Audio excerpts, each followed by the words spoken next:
लो जी, पाकिस्तान ते अफगानिस्तान के दरम्यान ਜਿਹੜੇ ਮੁਜ਼ਾਕਰਾਤ ਹੋਏ ਨੇ ਨਾ, ਉਹਨਾਂ ਦੇ ਵਿੱਚ ਇੱਕ ਬੜੀ ਮਜ਼ੇ ਦੀ ਗੱਲ ਹੈ ਜਿਹੜੀ ਮੈਂ ਤੁਹਾਨੂੰ ਦੱਸਣ ਲੱਗਾ ਵਾਂ।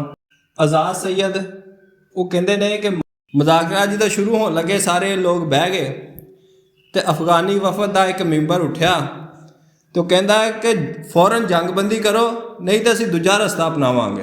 ਫਿਰ ख्वाजा आसफ साहब ਉੱਠੇ, ਉਹਨਾਂ ਆਖਿਆ ਚਲੋ ਠੀਕ ਹੈ, ਐਵੇਂ ਕਰੋ, ਪਹਿਲਾਂ ਤੁਸੀਂ ਦੂਜਾ ਰਸਤਾ ਅਪਣਾ ਲਓ ਤੇ ਆਪਾਂ ਫੇਰ ਹੀ ਮੁਜ਼ਾਕਰਾਤ ਕਰ ਲਾਂਗੇ। ਇੰਨੀ ਗੱਲ ਗਈ ਤੇ ख्वाजा ਸਾਹਿਬ ਕੁਰਸੀ ਤੋਂ ਉੱਠ ਪਏ ਤੇ ਜਾਣ ਲੱਗੇ ਤੇ ਫਿਰ ਜਿਹੜਾ ਸਾਰੇ ਹੈਰਾਨ ਹੋ ਗਏ ਕਿ ਇਹ ਕੀ ਬਣ ਗਿਆ।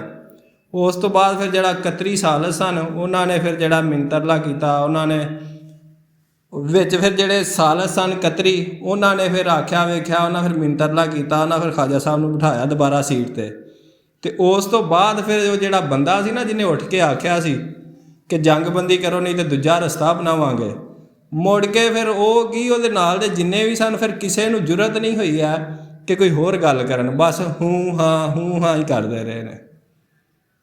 ਤੇ ਇਹ ਉਹ ਲੋਕ ਸਨ ਜਿਹੜੇ ਆਂਦੇ ਸਨ ਕਿ ਅਸੀਂ ਸੋਵੀਅਤ ਯੂਨੀਅਨ ਨੂੰ ਸ਼ਿਕਸਤ ਦਿੱਤੀ ਹੈ, ਅਸੀਂ ਫਲਾਣੇ ਨੂੰ ਸ਼ਿਕਸਤ ਦਿੱਤੀ ਹੈ।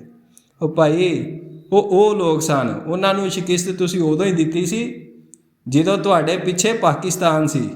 ਜੇ ਪਾਕਿਸਤਾਨ ਨਹੀਂ ਤੇ ਤੁਸੀਂ ਵੀ ਕੁਛ ਨਹੀਂ।